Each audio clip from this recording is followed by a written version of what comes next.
오늘도 하나님 말씀 앞에 처음부터 말씀 앞에 서게 되어 여러분 모두 주의 이름으로 축복합니다. 하나님 말씀은 고린도전서 1장 2절부터 3절입니다. 고린도에 있는 하나님의 교회 곧 그리스도 예수 안에서 거룩하여지고 성도라 부르심을 받은 자들과 또 각 처에서 우리 주 곧 그들과 우리의 주 되신 예수 그리스도의 이름을 부르는 모든 자들에게 하나님 우리 아버지와 주 예수 그리스도로부터 은혜와 평강이 있기를 원하노라. 아멘. 오늘은 하나님의 교회라는 주제로 말씀을 같이 나누도록 하겠습니다. 새해가 밝았고 또 우리에게 주어진 또 한 해의 귀한 은혜의 시간입니다. 어떻게 살아갈까? 우리는 분명한 표대가 있고 또 우리와 함께 하시는 주님이 계시기 때문에 좌로나 우로 치우치지 말고 오직 주의 말씀을 우리의 마음에 담고 나가면 주께서 승리하게 하실 줄로 믿습니다. 고린도 교회 고린도전서를 오늘부터 이제 보게 되는데, 고린도전서의 내용을 보게 되면 저자는 사도 바울이 썼음을 우리에게 말해주고 있어요. 시기는 주후 약 55년부터 56년 그 사이에 쓴 것으로 보여지고 3차 에베소 전도에서 3년 동안 머무르는 가운데 이 고린도의 교회에 대하여서 편지를 쓴 첫 번째 편지가 고린도전서입니다. 그리고 목적은 고린도 교회 문제들에 대하여서 바울이 에베소에서 듣고 그 일들을 해결하기 위하여서 서신으로 먼저 보내고 있어요. 그래서 이 고린도전서 1장부터 16장 또 후서의 1장부터 13장 그렇게 나오는데, 이 고린도전서에서 보면은 문제들이 참 많이 있습니다. 그래서 1장부터 4장까지는 교회 분열에 대한 문제가 4장까지 아주 길게 나타나 있고, 또 5장에는 음행의 문제, 그것도 근친상간의 문제가 있게 되고, 또 6장에 가게 되면 재판의 문제들, 또 7장에는 결혼과 또 이혼 여러 문제들이 있게 되고, 8장에는 우상 숭배에 대한 재물을 먹여야 되느냐 말아야 되느냐, 우리가 우상에 대해서 어떻게 해야 되느냐라고 하는 그런 문제들, 그리고 10장에는 성찬을 향하여서 주의 몸을 서로 제대로 확인하지 못하고 자기들끼리 만찬하고 있는 그런 하나되지 못한 것들, 12장에는 또 은사로 내 은사가 가장 뛰어나다 라고 그렇게 하면서 은사주의로 잘못 가고 있는 사람들, 또 사랑이 없이 행하는 것들, 15장에서는 부활이 이미 지나갔다라고 하면서 마음대로 살아가는 사람들, 그렇게 하면서 한 10가지 정도의 문제들이 지금 이 고린도 교회에 나타나고 있어요. 그래서 그런 것들에 대하여서 경계하고 고치도록 하기 위해서 편지를 쓰고 있습니다. 그래서 주제는 교회와 성도의 거룩이란 주제로 가지고 우리에게 말씀하고 있는 것이죠. 그래서 이 오늘날의 고린도 교회가 어떤 모습인가, 오늘 우리에게 이 시대에 가장 필요한 또 말씀인 것 같습니다. 그래서 이 먼저 우리가 보기 위하여서 교회에 대한 정의부터 좀 세워야 돼요. 교회는 어떤 부분인가? 오늘 1장 1절에 보니까 말하기를 하나님의 뜻을 따라 그리스도 예수의 사도로 부르심 받은 바울과 형제 소스데네는, 그래서 바울이 사도된 것은 자기의 임의로 하고 싶어서 된 것이 아니라 하나님이 불러주셨다라고 하는 거죠. 하나님의 택하심과 부르심, 사도 하나님께서 보내심 받은 자, 하나님이 보냈다라는 뜻이죠. 그래서 사도로 부르심 받은 바울이고, 형제 소스데는 아마 이 사람은 사도행전 18장에 나오는 고린도 교회 고린도에 있었던 회당장 중에 한 사람, 그 이름이 동일한데 그 회당장으로 그렇게 보여지게 됩니다. 그리고 예수님을 믿고 함께 이제 바울의 사역을 돕는 자가 되었는데, 그들이 지금 에베소에서 저 유럽의 아가야 지역 고린도에서 인편으로 온 사람의 소식을 통하여서 교회의 문제를 들었어요. 그래서 편지를 씁니다. 고린도에 있는 하나님의 교회, 곧 그리스도 예수 안에서 거룩하여지고 성도라 부르심을 입은 자들과, 그래서 먼저 교회가 무엇인가, 고린도에 있는 하나님의 교회라고 그렇게 이야기해요.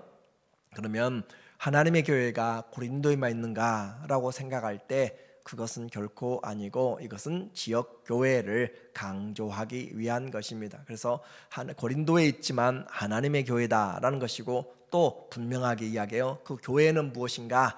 그리스도 예수 안에서 거룩하여진 성도라고 부르심을 입은 자들. 그래서 교회는 거룩하게 부르심을 입은 성도들의 모임, 그래서 에클레시아, 불러내심을 입은 자들, 세상 한가운데서 불러내심을 입고 거룩하게 되은 자들을 성도, 교회라고 그렇게 이야기해요. 또 그들을 각처에서, 고린도 교회만이 아니라 각처에서 우리 주, 곧 그들과 우리의 주 대신 예수 그리스도의 이름을 부르는 모든 자들에게 여기서 교회의 정의가 분명히 나타나고 있죠. 하나님의 교회, 그리고 거룩하게 불러내심을 입은 성도들, 그리고 주의 이름을 부르는 모든 자, 그 사람들이 다 교회라고 이야기를 하고 있어요. 그래서 우리는 교회를 아는 것이 아주 중요합니다. 하나님의 교회가 지금 고린도에, 그리고 각처에서 후세에도 이 주의 이름을 부르는 자들이 전부 다 교회라는 것이고 하나님의 교회라고 하는 거죠. 그래서 교회는 세상의 조직이나 세상의 기관이 아니라 하나님이 이 땅에 세우신 그리스도의 몸으로 세워놓으신 하나님의 그런 핏값으로, 아들의 핏값으로 사신 교회라고 하는 것이죠. 그래서 그 교회는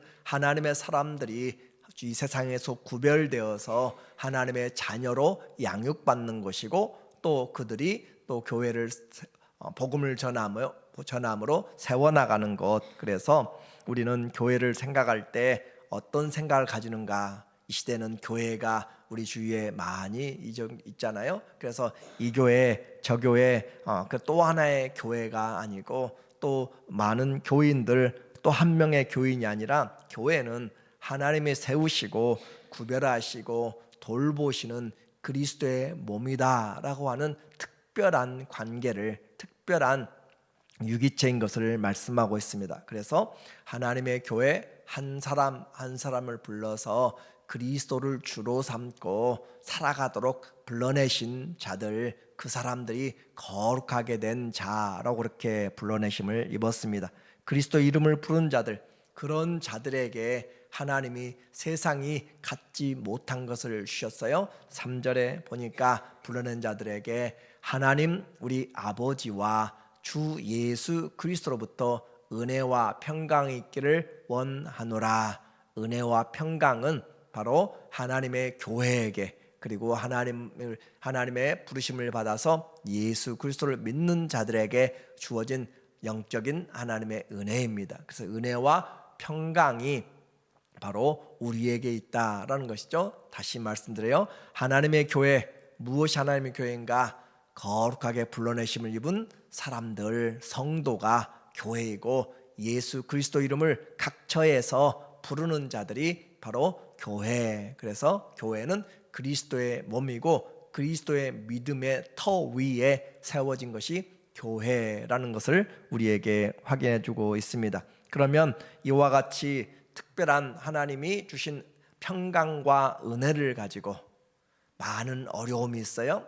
그럼에도 불구하고 세상이 빼앗지 못하는, 환난이 많이 있어도 세상이 빼앗지 못하는 그런 은혜를 가지고, 평강을 가지고 무엇을 할 것인가? 교회의 사명이 있습니다. 이 땅에 하나님의 것으로, 소속으로 분명히 불러주셨고 그리스도의 몸으로 불러주셨는데, 그들이 교회가 뭐 하는 곳인가 라는 것을 6절에서 우리에게 이야기해요.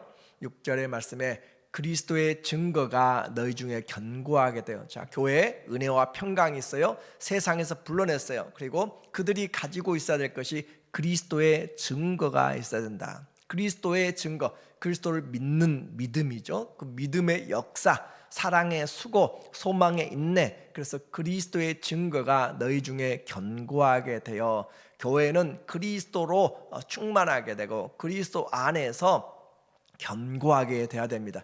교회가 흔들 수 없는 그런 반석 위에 세워진 것은 그리스도의 증거 때문에, 그리스도 때문에 그런 것이에요. 그리스도가 증거되지 않는, 그리스도의 증거가 분명하지 않는 교회는 바람에 휘둘리고 또 언제든지 무너질 수가 있습니다. 그러나 그리스도의 이 교회는 이 건물보다도 더 하나님의 사람들 이야기, 여러분 한 사람 한 사람 그리스도의 증거가 있는 사람들, 그리스도의 증거를 가지고 있는 믿음의 증거가 있는 사람들은 폭풍우가 몰아치고 죽음이 우리에게 다가와도 우리는 든든하게 설 수 있는 것이 바로 교회라는 거죠. 견고하게 되어서 너희가 모든 은사의 부족함이 없이 우리 주 예수 그리스도의 나타나심을 기다림이라. 자, 교회가 그리스도의 증거를 가지고 뭐 하는가? 주님이 오심을 기다리는 것, 주님이 오심을 준비하는 것, 곧 주님의 오실 날을 준비하면서 그날을 준비하면서 오늘을 살아가는 사람들. 여기 아주 중요한 7절과 8절에 반복적으로 하는 것이 그리스도의 날입니다. 그래서 주께서 너희를 우리 주 예수 그리스도의 날에 책망할 것이 없는 자로 끝까지 견고하게 하시라. 자, 그리스도의 교회 세상에서 불러주셨어요. 하나님의 교회입니다. 그런데 그 사람들에게 은혜와 평강을 주셔서 하게 한 것이 예수님의 증거로 견고하게 세워서 주님이 오실 때까지 거룩한 신부가 되도록, 거룩한 하나님의 성도가 되도록, 그렇게 주님의 날에 주님 앞에 설 수 있도록 견고하게, 책망할 것이 없도록, 점과 흠이 없도록 그렇게 만들어가는 과정이 바로 교회가 해야 될 일. 그러므로 교회가 거룩을 잃어버리면 교회는 소금이 맛을 잃어버린 것 같이 그렇게 버리운 자가 되는 것과 같습니다. 그리고 교회는 또 하나 해야 될 일이 있어요. 어떻게 그러면 거룩한 신부로 만들어져 가고 그렇게 하는가? 9절의 말씀이죠. 너희를 불러 그의 아들 예수 그리스도 우리 주와 더불어 교제하게 하시는 하나님은 미쁘시도다. 하나님과 교제하게 하신다. 자, 교회의 특징, 아들을 통하여서 아들과 교제하게 하는. 그래서 교회가 내가 이제 우리 교회도 마찬가지지만 내가 교회가 되어서 거룩하게 부르심은 성도가 되어서 주의 이름을 부르는 자가 되어서 내가 하나님의 자녀로 그리스도 증거가, 그리스도의 믿음, 그리스도의 십자가가 내 안에 있는가라는 것과 더불어서 내가 주님의 날을 사모하면서 오늘 2026년을 왜 살아가요? 주님의 오실 날을 준비하면서 주님의 사랑받고 주님의 사랑을 증거하면서 거룩한 신부로, 거룩한 하나님의 자녀로 그렇게 준비되어가는 과정을 살아가는 것이고, 그 일을 위해서 말씀을 내 입에서 떠나지 않게 하고 기도함으로 주의 도우심을 입고 그렇게 하면서 그리스도와 교제하는 것. 내 안에서 교제가 식어지면 주님 닮아가지 못합니다. 그러므로 교회의 가장 큰 권능, 그리스도와의 교제에서 나오므로 주님이 우리에게 증거가 되는가요? 그런데 실제적으로 오늘 우리의 교회가 얼마나, 또 성도 한 사람 한 사람이 얼마나 이와 같은 하나님의 교회로서 교제하고 주님의 오실 날을 준비하면서 살아가는가, 그것은 바로 이 고린도 교회가 맞이하고 있는 그런 문제와 같다라고 하는가요? 교회의 문제들을 먼저 보여주고 있습니다. 10절에 나타나고 있는데, 형제들아 내가 우리 주 그리스도의 이름으로 너희를 권하노니. 사사로운 감정이 아니에요. 그리스도 이름으로 권한다. 그것은 그리스도의 교회이기 때문에, 그리스도의 몸이기 때문에 그분의 권위로 하는 거죠. 그분의 사랑으로 권면하는 거잖아요. 그래서 우리 주 그리스도, 예수 그리스도의 이름으로 너희를 권면하노니, 모두가 같은 말을 하고 딴소리 하지 말라는 거, 사람 말들 하지 말라는 거잖아요. 같은 말하고 너희 가운데 분쟁이 없이 같은 마음과 같은 뜻으로 온전히 합하라. 자, 교회에 이제 해야 될 일이 뭔가, 그리스도로 하나 되는 것이 교회가, 왜냐하면 그리스도 이름을 부르는 자들인데, 그리스도 이름을 부르는데 각각 다른 말을 하고 있고 그리스도의 말이 아니라 사람들의 말 각각의 이야기를 하고 그리스도의 뜻이 아니라 사람들의 뜻을 세상의 뜻을 행하려고 하고 있고 그러면 안 된다라는 거죠. 자, 교회 그리스도가 없는 교회 얼마나 많은지 모릅니다. 그리스도가 없는 성도라고 교인 생활하는 그 종교 생활하는 사람들이 얼마나 많은지 몰라요. 그래서 우리에게 처음부터 그렇게 되지 않더라도 우리는 이제 그렇게 하도록 불러내셨기 때문에 점점 성숙해 가고 거룩이 우리 안에 점점 중심에 무게가 있도록 다가오는 것이에요. 그래서 모두가 그리스도 안에서 분쟁이 없이, 교회 안에 분쟁이 있으면 사람들이 시험이 들고 사단이 제일 좋아하고, 교회가 분쟁이 있으면 우리가 서로 힘이 듭니다. 여러분이 이번에도 명절을 맞이하고 또 모일 때도 또 평상시에 가정에서도 가정 안에 분쟁이 있으면 그건 천국이 아니라 너무너무 힘든 것이에요. 그래서 교회, 그리스도의 가정, 그리스도의 이런 교회는 분쟁이 없이 그리스도의 마음을 가지고 같은 뜻을 가지고 같음을 하게 되는 것. 11절 내 형제들아 글로에의 지편으로 너희에게 대한 말이 내게 들리니, 지금 고린도에서 글로에에 속해 있는 한 사람이 에베소에 와서 바울에게 지금 교회 소식을 전하고 있는 거죠. 1년 반 동안 바울이 그곳에서 사역하고 났는데 자기가 하고 나서 이와 같이 거짓 교사들이 들어왔고 거기에 부하 내동하여서 사람들이 서로 나누어지는, 곧 너희 가운데 분쟁이 있다는 것이라. 너희 가운데 분쟁이 있다. 고린도 교회 오늘 이 시대라고 생각하면 돼요. 당시에 상업과 또 문화 여러 부분에서 아주 뛰어난 도시였습니다. 세상적으로 아주 뛰어난 도시였어요. 그리고 또 하나의 특징이 있습니다. 성적으로 아주 타락한 우상의 도시였습니다. 그래서 12신을 섬기는 12신전 성전이 그들의 신전이 있고, 또 가장 유명한 신 중에 하나는 아프로디테 비너스라고 이야기하죠. 미의 여신을 섬기는 그곳이, 그 사제들이 있어서 1000명의 사람들이, 여사제들이 의식을 통하여서 성적 범죄를 하게 되는, 그래서 코린도하다라고 이야기하면 그 단어의 헬라어 근원은 바로 남색하다, 또 성적인 타락을 이야기하는 것을 말해요.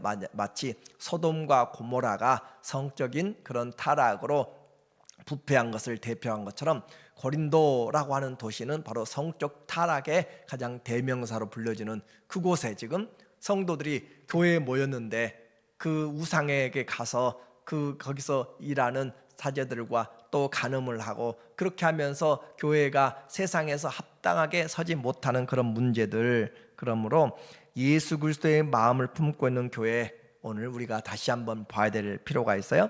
지상의 교회 완전하지 못하지만 영적으로 계속적으로 전쟁하고 있습니다. 죄와 싸우는 거룩의 전쟁이 우리에게 있는 것이고, 사단과 싸우는 영적인 전쟁터예요. 그리고 세상에 있는 거짓과 싸우는 진리의 전쟁터가 바로 교회입니다. 그리고 이와 같이 적은 능력이지만 그래도 조금씩 성숙으로 나가고 있는, 그리고 하나님이 적은 능력으로도 우리에게 승리를 주시는 가운데 환난 가운데도 이겨내 나가는 진리의 기둥과 터 위에 세워진 교회, 오늘 우상 숭배 가운데서도 십자가를 붙들어 나가는 교회, 그것이 바로 이 시대에 우리가 해야 될 교회의 모습이에요. 우리 교회가 이와 같이 안 됐다, 고린도 교회가 왔다라고 해서 하나님의 교회가 아닌가? 그것은 아니란 거죠. 우리가 하나님의 교회이기 때문에 우리가 하나님의 교회답게 해야 된다. 그 말을 지금 바울은 지금 고린도 교회 처음에 그들에게 아예 너희는 하나님의 교회다라고 그렇게 아예 못을 받고 시작하는 거예요. 그런데 하나님의 교회에 지금 분리가 있고 문제가 있고 다툼이 있고 나눔이 있고 이런 죄들이 있으면 안 된다라고 그렇게 하나님의 말씀을 증거하는 거죠. 그래서 교회가 서로 목표를 가지고 이렇게 나갈 수 있는 것은 바로 그리스도의 사랑 때문에 가능하다. 어떻게 가능한가? 23절에 말씀하고 있어요. 우리는 십자가에 못 박힌 그리스도를 전하니 유대인에게는 거리끼는 것이요 이방인에게는 미련한 것이로되 그래서 이 십자가가 그들에게, 유대인들에게는 그들에게 능력이 된다라고 하는 것이잖아요. 그래서 그리고 또 오직 부르심을 받은 자들에게는, 유대인이나 헬라인이나 그리스도는 하나님의 능력이요 하나님의 지혜니라. 헬라인들은, 그리스 사람들은 지혜를 찾아요. 그래서 아는 것이 힘이다라고 그렇게 이야기하는 것부터 시작해서 그들은 지혜를 찾아요. 그래서 어떻게 해야 우리가 구원 얻는가? 지식이라라고 그렇게 이야기하는 것이에요. 그런데 그 지혜가 무엇인가? 예수님이 지혜고, 또 유대인들은 뭘 찾는가? 능력을 원해. 능력이 구원이다라고 생각해. 그러나 십자가가 능력이다라고 그렇게 이야기를 하고 있는 거예요. 그렇게 해서 그리스도를 붙잡으면 승리한다라는 거죠. 우리 교회, 이 고린도 교회, 우리의 모든 성도들 약한 것 주님이 다 아세요. 28절에 보니까 하나님께서 세상에 천한 것들과 멸시받는 것들과 없는 것을 택하사 있는 것들을 폐하려 하시나니. 세상에서 천한 것들, 세상에서 버려진 것 같고 연약한 것 같고 부족한 자들을 하나님이 불러내서 있는 사람들, 세상에서 자기들을 나타내려고 하는 그런 사람들을 폐하려고, 이는 아무 육체도 하나님 앞에서 자랑하지 못하게 하려 함이라. 그러면 우리는 이제 가진 것이 없어요. 오직 예수님의 십자가만 붙들어요. 그래서 우리가 사는 것은 무슨 힘으로 사는가? 예수님으로 인하여 산다. 30절에 말씀하고 있어요. 예수님을 닮아가는 것이 우리에게 힘이다. 너희는 하나님으로부터 나서 그리스도 예수 안에 있고, 예수는 하나님께로부터 나와서 우리에게 지혜와 의로움과 거룩함과 구원함이 되셨으니, 예수님 우리의 지혜가 되셨고, 예수님 우리에게 의로움이 되셨고, 예수님 우리에게 거룩함이 되셨고, 예수님 우리에게 구원함이 되셨기 때문에 우리는 예수님으로 살아가는 사람, 교회는 그리스도의 몸이기 때문에 머리 대신 예수님으로 살아가는 것, 너무나 분명한 정의입니다. 그래서 내가 성도인가, 내가 그리스도에게 붙어 있다면 우리는 예수님으로 살아가야 그것이 올바른 신앙생활이에요. 기록된 바 자랑하는 자는 주 안에서 자랑하라 함과 같게 하려 함이라. 오늘 우리에게 교회는, 성도는 주님으로 인하여 살아갑니다. 우리의 지혜가 주님께로부터고, 우리의 거룩도 주님께로부터, 구원도 주님께로부터. 그래서 주님을 떠나서는 아무것도 할 수 없는데, 예수님은 자랑을 하지 않고 자기 자랑으로, 자기가 가진 것으로, 직분으로 자랑, 그렇게 하면은 안 되고, 우리는 예수님으로 자랑하는 사람들. 오늘 고린도 교회 문제가 너무너무 많습니다. 오늘 우리 성도들 나 한 사람 한 사람도 문제가 많을 수 있어요. 그럼에도 불구하고 하나님 우리를 거룩하게 하시고 하나님의 교회로, 또 하나님의 아들과 딸로, 자녀로 불러주셔서 그리스도의 몸으로 인도하여 주셨기 때문에 문제 있다고 포기하지 말고 그리스도의 말씀을 받아서 내가 예수님과 그 십자가를 자랑함으로 이제는 예수님으로 인하여 살아가는 교회다운 교회, 성도다운 성도, 그렇게 되어서 주님을 기쁘시게 하고 세상에서도 하나님의 이름이 존귀케 되는 그런 일에 쓰임받는 우리 모든 성도님들, 또 우리 교회 가정이 되기를 예수님의 이름으로 간절히 축원합니다. 아멘. 하나님 아버지, 이 땅에서 하나님께 구별된 예수 그리스도의 몸으로, 교회로 세워주셔서 감사합니다. 다시 한번 교회다운, 성도다운 우리가 되도록 주님 우리의 안에, 우리 안에 함께 하시고 임마누엘로 역사하여 주시옵소서. 예수님의 이름으로 기도합니다. 아멘.